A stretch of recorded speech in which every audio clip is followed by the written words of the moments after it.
Welcome to citizens pulse. నేను మీ రాజేష్. ప్రస్తుతం తెలంగాణలో మున్సిపల్ ఎన్నికల ఫలితాలు వచ్చిన తర్వాత పెద్ద ఎత్తున ఇప్పుడు జిహెచ్ఎంసీకి సంబంధించి 3 ముక్కలుగా జిహెచ్ఎంసీని విభజించినటువంటి నేపథ్యంలో రాజకీయ వర్గాల్లో అతిపెద్ద చర్చ జరుగుతుంది. అసలు జిహెచ్ఎంసీ నెక్స్ట్ ఎన్నికలు రాబోతా ఉన్నాయి.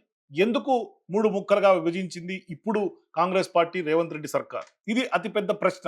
హైదరాబాద్ సంబంధించి 1 జిహెచ్ఎంసీ, 2 మల్కాజ్గిరి, 3 సైబరాబాద్. ఇట్లా 3 ముక్కలుగా విభజించినటువంటి నేపథ్యంలో రేవంత్ రెడ్డి సంబంధించినటువంటి వ్యూహం ఏమై ఉంటుంది రాజకీయంగా? ఎందుకంటే ఇప్పుడు ప్రధానంగా కొంత ఈ హైదరాబాద్‌కి సంబంధించి జిహెచ్ఎంసీ విభజన పూర్తిగా మొత్తం రాజ్యాంగ విరుద్ధంగా జరిగింది అనేది పెద్ద ఎత్తున ఇవాళ రాజకీయ పార్టీలు అన్నీ కూడా విమర్శిస్తున్నాయి. ప్రతిపక్ష పార్టీలు తీవ్రస్థాయిలో ఆరోపణలు చేస్తున్నాయి.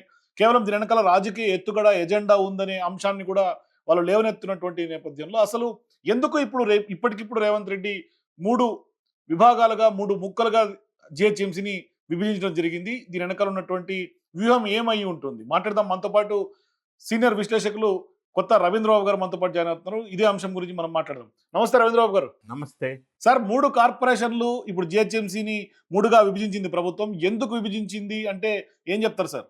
ఈ రేవంత్ రెడ్డి గారి సర్కార్ ఇటీవల కాలంలో 11 ఫిబ్రవరి 2026లో జీవో నంబర్ 55 రిలీజ్ చేస్తూ ప్రస్తుతం ఒకే కార్పొరేషన్గా ఉన్నటువంటి హైదరాబాద్, గ్రేటర్ హైదరాబాద్ మున్సిపల్ కార్పొరేషన్ని 3 కార్పొరేషన్స్గా విభజన చేస్తూ జీవో 55 రిలీజ్ చేశారు. ఇది చట్ట విరుద్ధం. ఈ డివిజన్ చేయటం అనేది చట్ట వ్యతిరేకం. మీరు విన్నది కరెక్టే.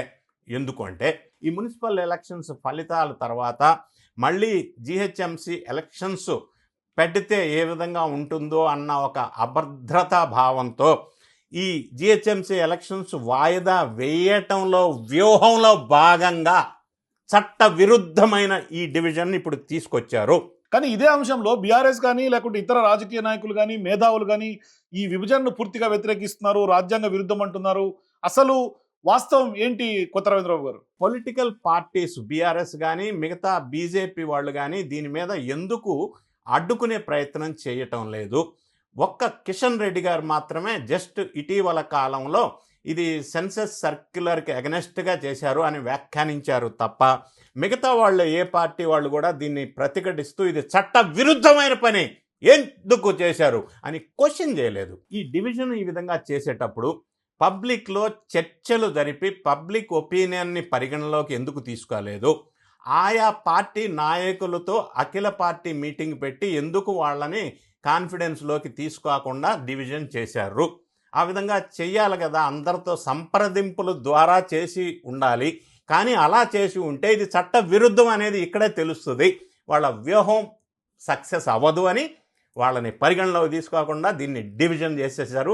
సో ఈ విభజన వల్ల కాంగ్రెస్ పార్టీ కానీ, రేవంత్ రెడ్డి సర్కార్ కానీ దానికి సంబంధించి ఏమి వ్యూహం అయి ఉంటుంది? ఎందుకు 3 ముక్కలుగా జిహెచ్ఎంసీని విభజించాల్సి ఇప్పుడు ఎందుకు వచ్చింది? హిందువులు డామినేట్గా ఉన్నటువంటి ఏరియాస్ని జిహెచ్ఎంసీ నుంచి సపరేట్ చేసి సైబరాబాద్, మల్కాజిగిరిలో పెట్టేశారు.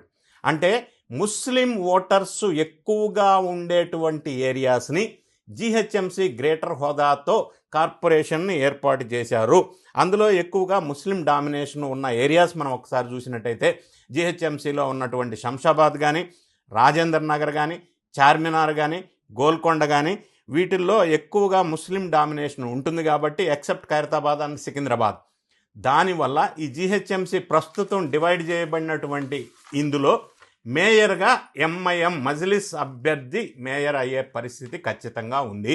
లేదా కాంగ్రెస్ పార్టీ మరి మజ్లిస్తో పొత్తు పెట్టుకొని ఈ జిహెచ్ఎంసీ మేయర్ పదవి దక్కించుకున్నాం అని చెప్పుకునే అవకాశం ఉంది.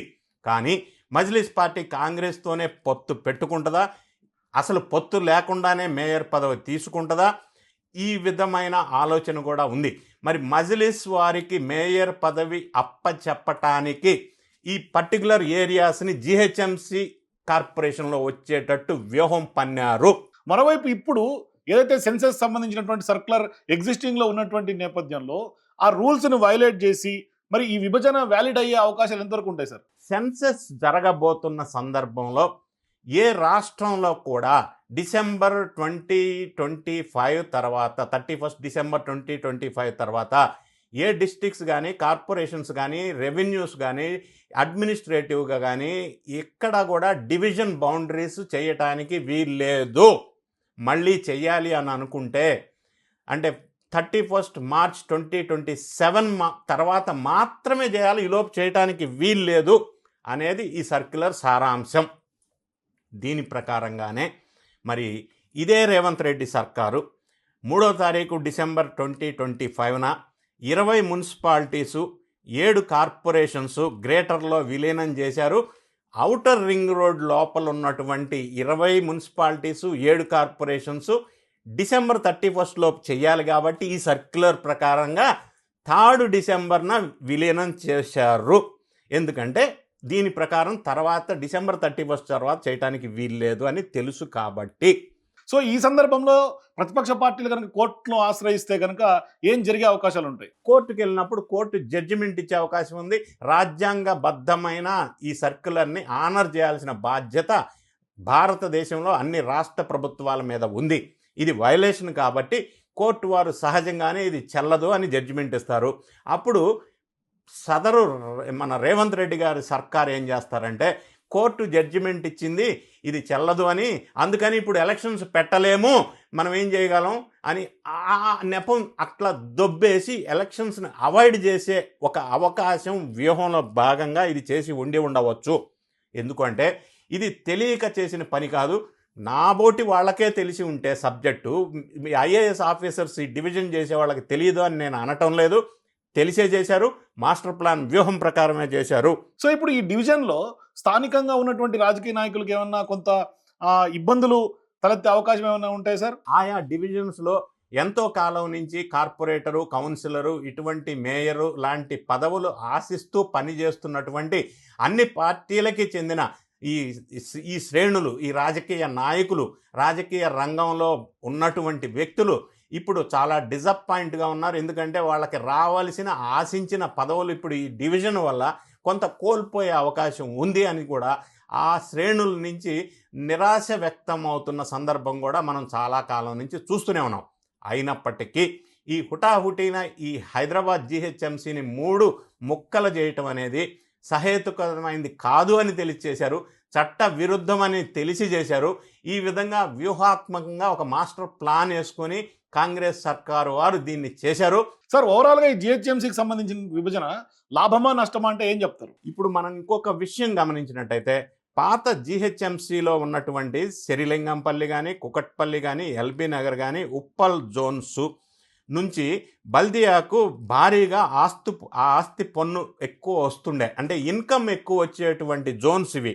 మరి ఇప్పుడు ఈ 3 డిఫరెంట్ జోన్స్ కార్పొరేషన్స్ డివైడ్ చేయటం వల్ల జీహెచ్ఎంసీలో ఉన్నటువంటి సికింద్రాబాద్ కానీ, ఖైరతాబాద్ కానీ, గోల్కొండ కానీ, చార్మినార్ జోన్స్లో నిర్మాణాలకి భూములు తక్కువ ఉన్నాయి. కాబట్టి నిర్మాణాల ద్వారా, ఆస్తి పన్నుల ద్వారా ఈ జీహెచ్ఎంసీకి రెవెన్యూ తక్కువ వచ్చే అవకాశం ఉంది. అదే సైబరాబాద్, మల్కాజిగిరి కార్పొరేషన్స్కి రెవెన్యూ ఎక్కువ వచ్చే అవకాశం ఉంది. థ్యాంక్ యూ రవీంద్రరావు గారు. మీ చక్కటి విశ్లేషణ సిటిజన్స్ పల్స్ ప్రేక్షకుల కోసం రేవంత్ రెడ్డి వ్యూహాన్ని స్పష్టంగా చెప్పినందుకు. సో చూద్దాం మరిన్ని వీడియోల కోసం please stay tune to citizens pulse.